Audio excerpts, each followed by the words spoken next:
Swayam Prabha. Digital India. Educated India.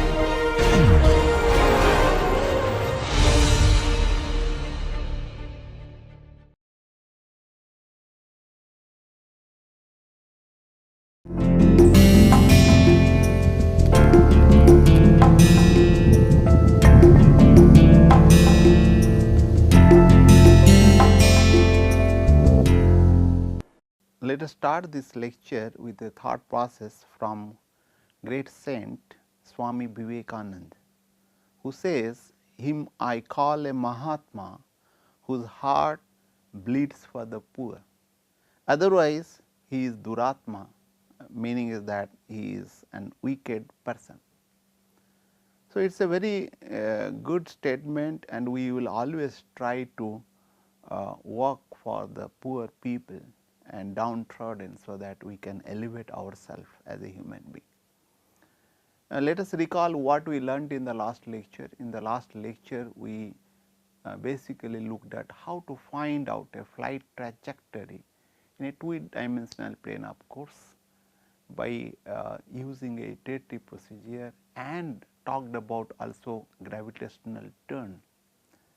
And after that, we moved to find out a relationship for the burnt out distance, and we learnt also it is not only dependent on the mass ratio, it is dependent also the effective velocity, and it is dependent on the gravity as well.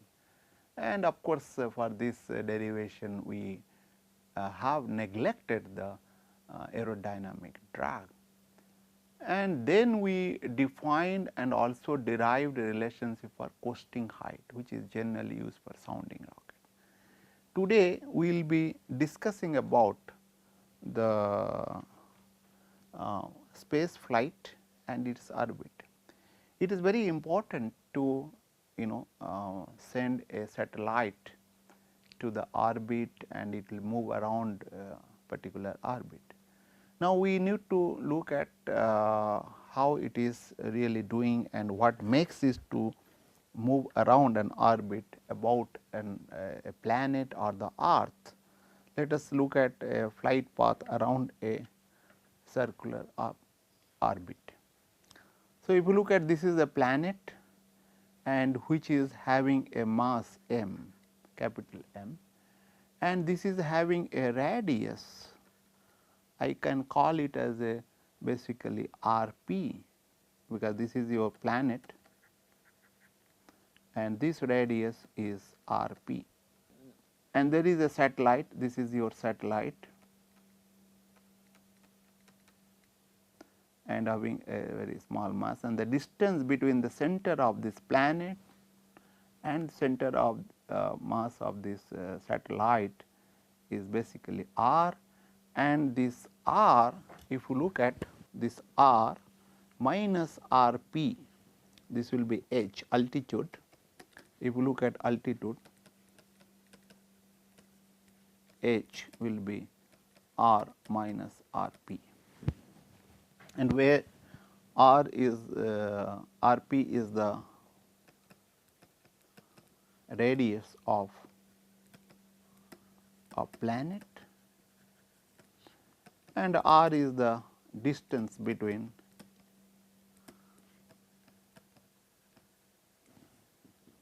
center of planet and satellite. So, keep in mind that this satellite is moving with v naught, this is basically orbital with an orbital velocity v naught.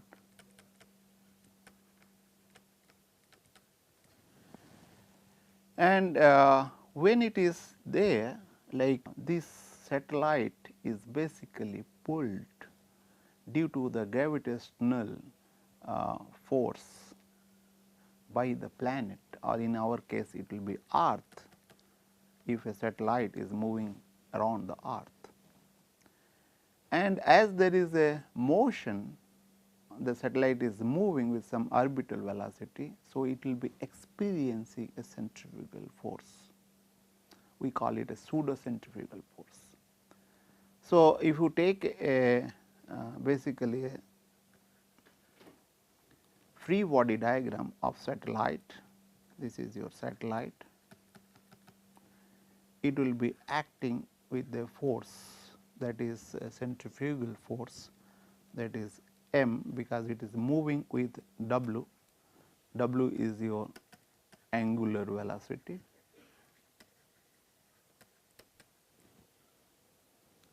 The mass of the, this is your mass of the satellite, small m, and it will be omega square r,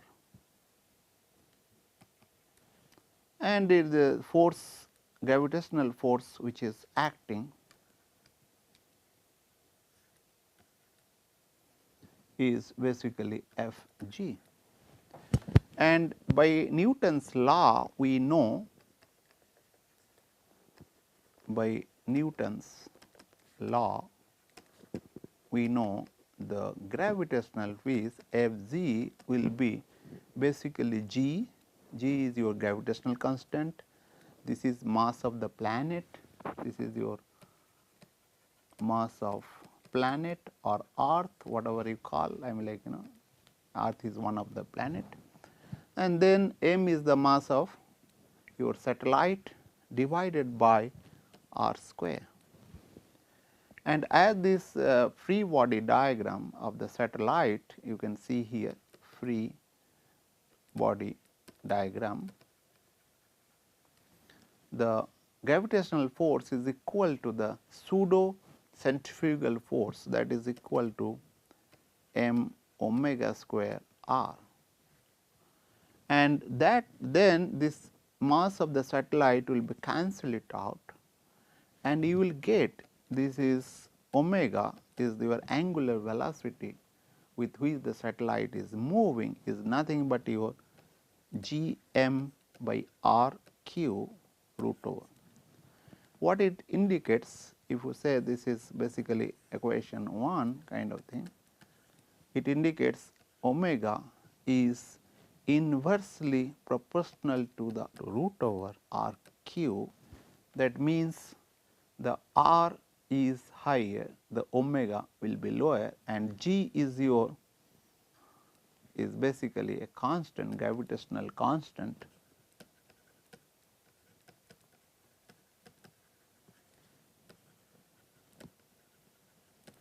which is equal to 6.67 10 power to the minus 11 Newton meter square divided by kg square.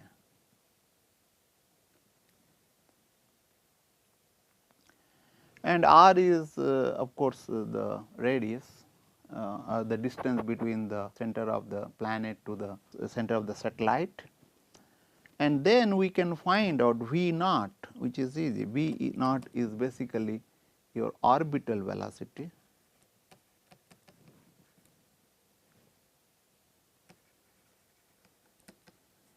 which is nothing but by omega into r, and that is equal to g m divided by r, and this you can call it as basically equation 2.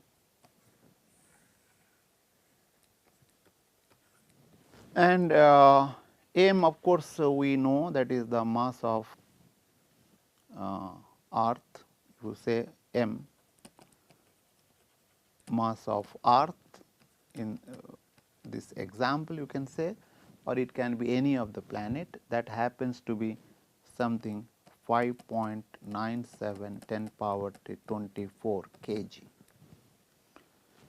And we can also find out the time period to revolve around this orbit, that we can get T naught is basically time period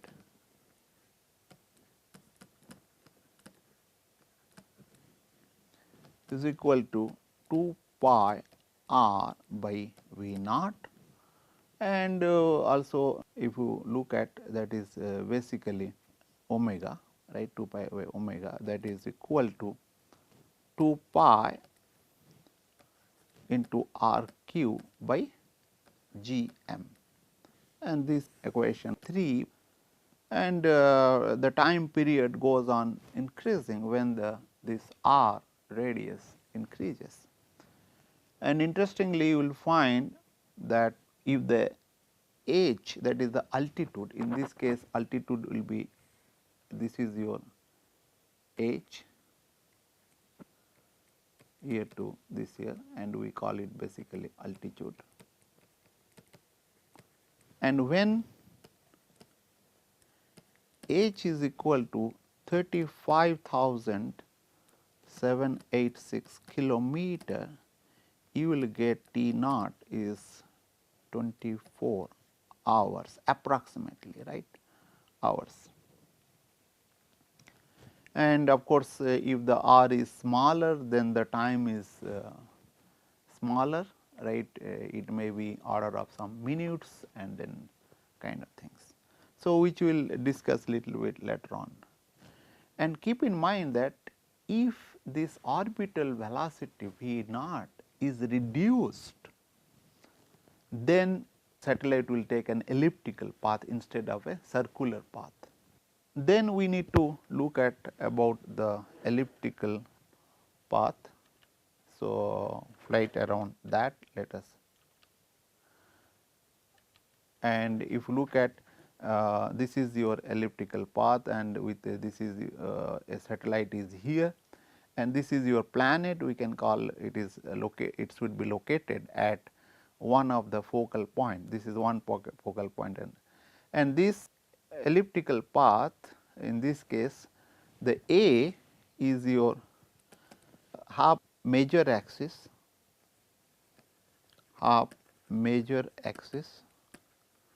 basically major axis will be 2a, and similarly B is your half minor axis, and this distance between this center of this planet and r is basically radius, and this is r, and r is basically instantaneous radius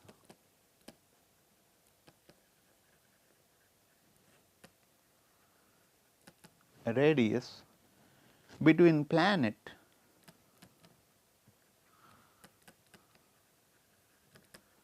and satellite, and this radius will be changing in its magnitude and also direction. Whereas, in case of circular orbit, the radius remains constant, but it is changing its direction as it moves, right.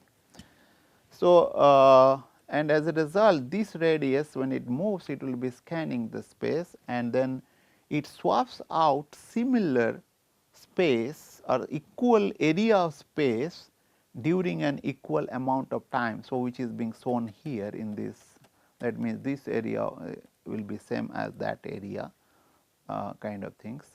And keep in mind that this we can define basically eccentricity of ellipse will be, can be defined as basically root over a square minus b square divided by a. And keep in mind that depending on this eccentricity, the elliptical path will be defined, and when E is 0, this orbit becomes circular.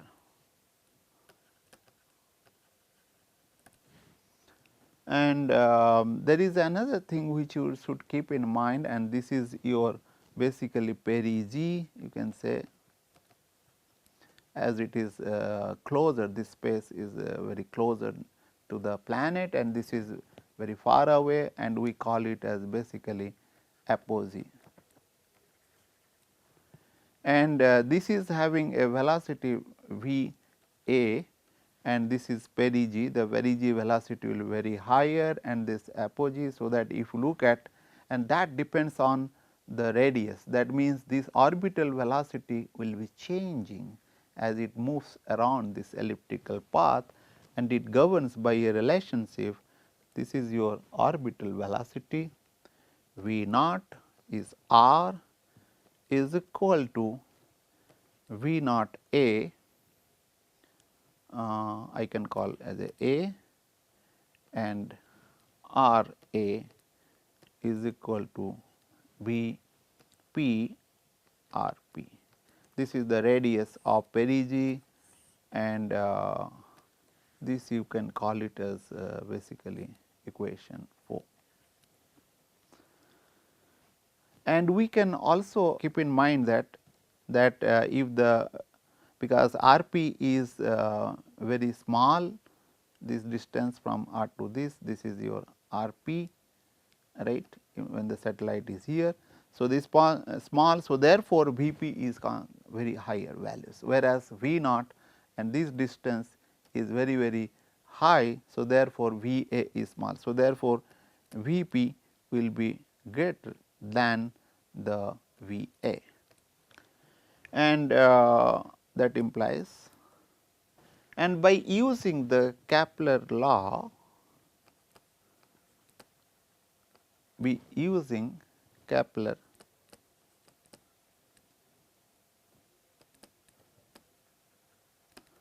we can have a relationship for an orbital velocity, that is V naught orbital velocity is equal to V naught is equal to root over g m. This is the mass of the planet, g is your gravitational constant as I discussed earlier. So, 2 by r minus 1 by a, and this is your, basically we can call it as equation 5. And this is a very important relation for the elliptical. You can see that if r is changing per particular a, and this V naught is keeps on changing for the same gravitational constant and same mass of the planet. That means, it is dependent on the path, and of course, the direction is changing all the time as it moves. So, we will be now basically using two orbit, one is your circular orbit, other is your elliptical orbit. A question might be coming into your mind, what are the types of orbit we can use? There are various types of orbits, but we will be discussing few of them, and based on the different criteria, total 4 types of orbits we will be discussing.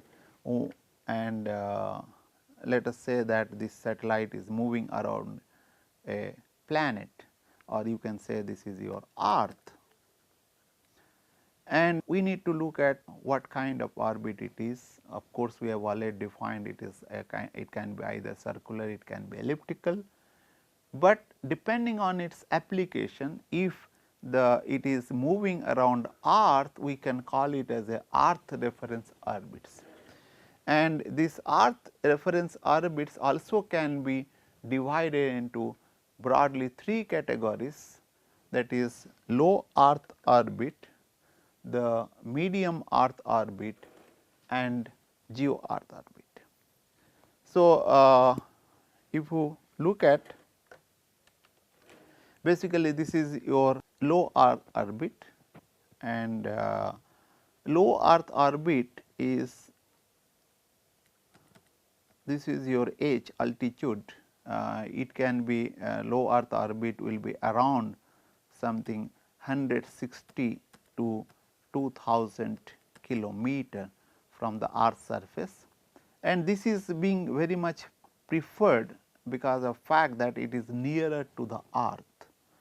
And keep in mind that although one can have satellite in the around 160 kilometer from the earth's surface, but however, the stable orbit is considered to be occurring around 185 kilometers. And if the satellite will be placed beyond the 300 kilometer of altitude from the earth's surface, it won't really affected by the aerodynamic drag. That means, the aerodynamic drag for the satellite being placed beyond the 300 kilometer will be very less. And the advantages of this low earth orbit is that it requires a less amount of energy to be placed on this orbit, and it is generally being used for weather prediction and communications and other things, and it is also having advantages because of fact that it is nearer to the earth, and any space lab or the crews are there in the space lab, you can really give services, and also if there is a problem, one can also manage to reach and then do some servicing of the satellites or other space vehicles. But it is having also disadvantages because of fact that it will be moving at a little higher orbital velocity, and the bandwidth also will be low, and it is having low communication latency, and so therefore, these are the problems, and the time period will be something 128 minutes at around 2000 kilometers. That means, if you go beyond that, then there is a problem. There is a time is required. So therefore, you will have to use number of satellites in tandem or will be working in series, and it must be operated more synchronously. So therefore, these are the problem, and that is why the people are interested to have a medium earth orbit, and medium of earth orbit is basically the H range is from something around 2000 kilometer, greater than kilometer, till the 35,876 786 kilometer, and this is having a orbital period which is having more. It can go from 2 to 24 hours. We know well that this geostationary earth orbit, that is basically where you can get the the period of the rotation will be around something 24 hours, which is very important. We will be discussing about the geostationary earth orbit later on. And besides this, we will be looking at some of other based on the space, and then we can get them space reference orbits, and in that category there is a Lagrange point is a location in the space where the combined gravitational forces of two planets, for example, like your earth and the moon, is equal to the centrifugal force felt by the satellite due to its motion. And from based on that, you can have a orbit, and planetary orbits is basically being used. You know that if you take earth as a reference, that is the inner zones from the sun itself, and there will be outer regions that planetary, and you will have to take this as a reference and also find out the orbit. Generally keep in mind that earth and then Venus are in center with the sun, but whereas Mars and then others are not really centered with the sun as a this thing, therefore, one has to take care of. Besides this, there is a, whenever we want to have a place a satellite on the orbit, then we will have to look at how to transfer the orbit. Generally, we use various kinds of this thing. One will be elliptical orbit, Hohmann orbits, and other thing to transfer a satellite from a particular thing to another orbits. So, also interplanetary orbits is being also used to go for a other planets, and beside this, the parking orbit, there will be basically it is a temporary orbit for satellite operationals checks, and particularly when the life of the satellite is being exhausted out, then we will have to push the satellite from the actual orbit toward outward, so that it will not affected by that. and keep in mind that if this orbital will be velocity will be reduced, it may go to elliptical orbit. Generally, we face the problem of the satellite being moving around the low earth orbit because of fact that the gravitational pull of the earth will be very high, and then it will be destabilized from its path. Therefore, at regular interval it has to be given the thrust or something reboosting to for getting a stable orbit.